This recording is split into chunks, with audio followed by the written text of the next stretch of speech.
Vamos a cerrar esta serie de videos. No vamos a entrar a la parte formal. La parte formal la vamos a producir en otros videos en Zoom, donde tenemos más facilidades de pantalla para poder presentar gráficos y poder jugar básicamente con representaciones gráficas.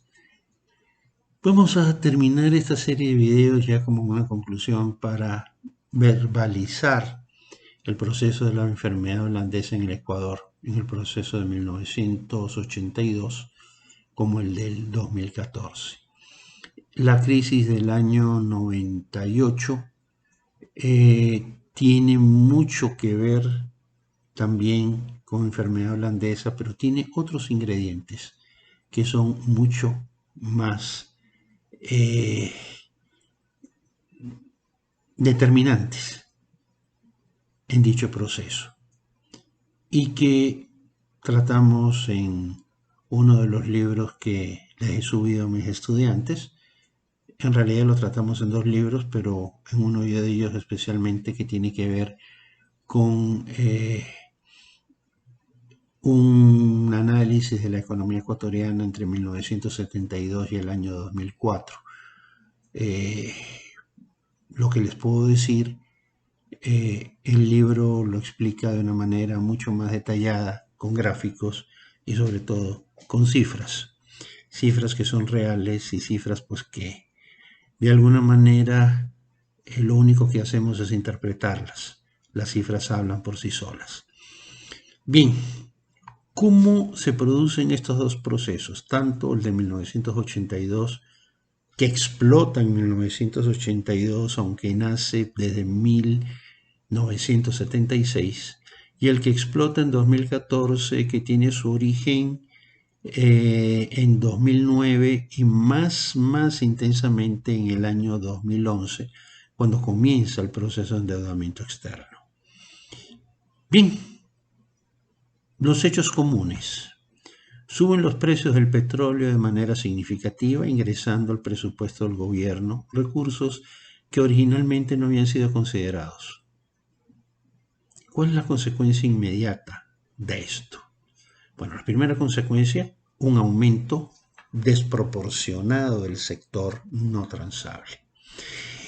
Y el que lleva el crecimiento más significativo, pues es el gasto público, los servicios del gobierno.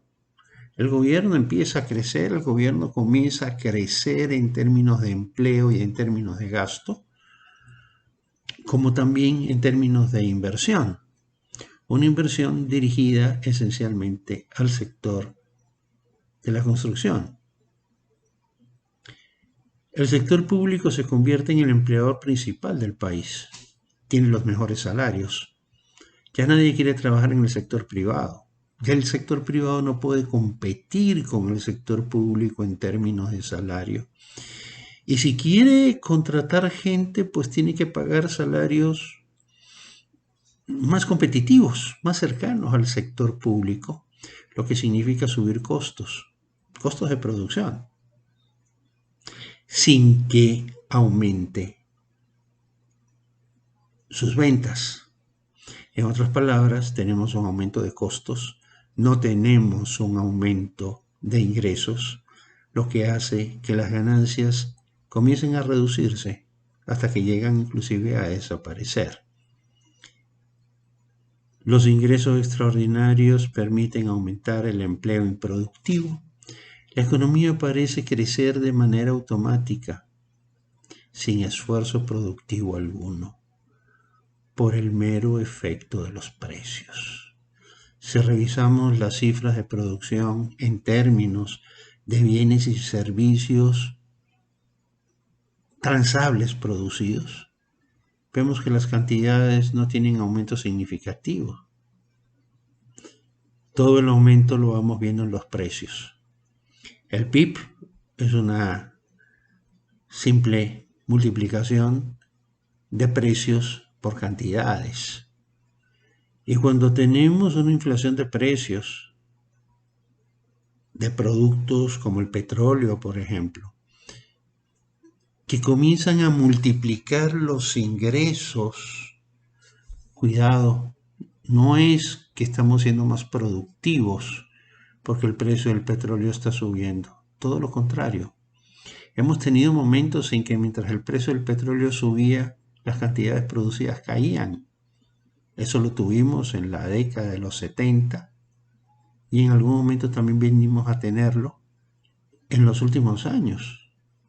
Sin embargo, esa ineficiencia de la economía de producir menos, ese efecto real de una reducción real del PIB en términos de cantidades de bienes y servicios, se ve enmascarada por un aumento en el precio de lo que se vende. Cada vez producimos menos, cada vez vendemos menos, pero si los precios suben, parecería que somos más eficientes. Es un efecto definitivamente de precios. La economía está retrocediendo, pero ese retroceso se enmascara en una sensación de bienestar. La producción nacional comenzamos a sustituirla por producción importada, porque para eso tenemos dólares, para comprar.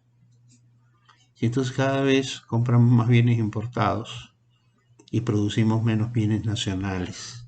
Cada vez el Producto Interno Bruto, no medido en dólares, sino medido en producción física, vemos que se estanca o vemos que retrocede. Pero eso no nos importa, porque los números, en términos de ingreso, nos van señalando otra realidad distinta. Los precios de las exportaciones suben y no se requiere producir más para que el PIB aumente. Este crece solo por efectos de los precios. El aumento desmedido de la demanda como efecto principal del gasto y de una inversión pública en sectores no transables tiende a reducir las exportaciones como elemento de la demanda agregada. Las exportaciones crecen, sí, pero la demanda endógena crece mucho más. Y dentro de esa demanda endógena, la inversión y el gasto del gobierno crecen mucho más rápido que el consumo de las familias, y no se diga de las exportaciones.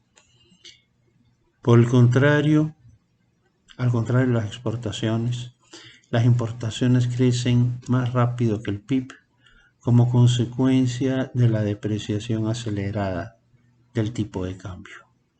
Los consumidores nacionales pueden importar más, las exportaciones no petroleras pierden competitividad y esa competitividad la pierden no solamente en el exterior, la pierden también nacionalmente.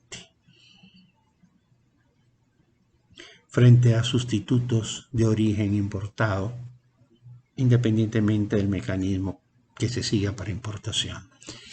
De este punto quiero recordarles un fenómeno que en algún momento se producía y se estuvo produciendo hasta hace muy poco tiempo.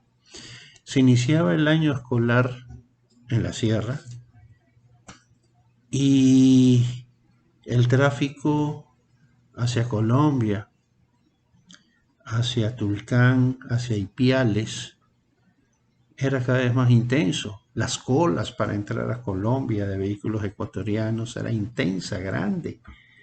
Y la gente se preguntaba por qué. Bueno, los padres de familia iban a comprar los cuadernos, iban a comprar los lápices de colores.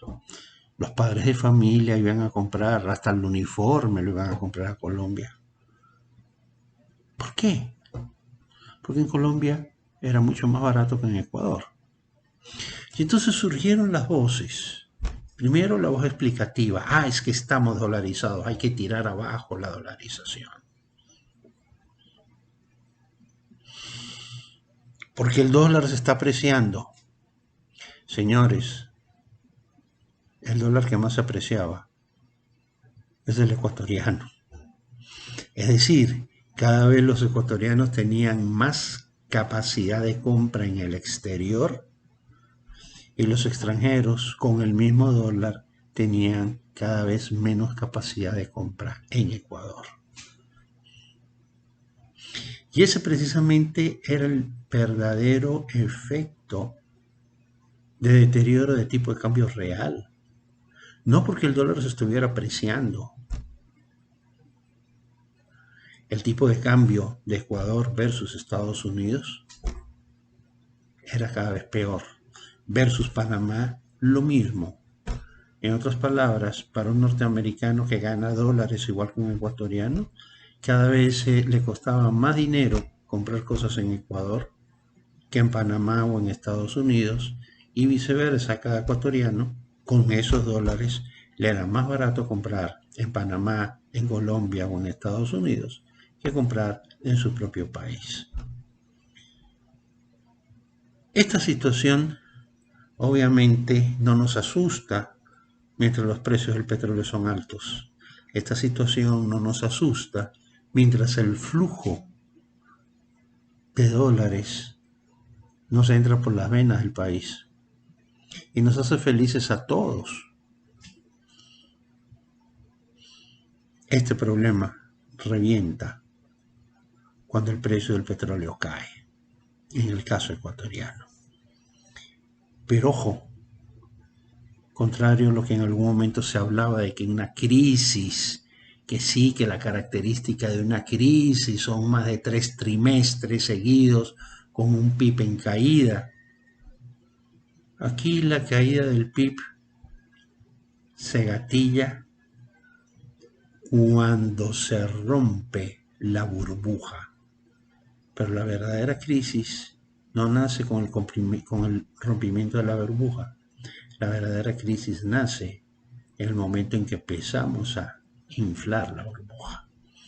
Bueno, cortamos aquí y dejamos este tema para tratarlo en clase a través de Zoom.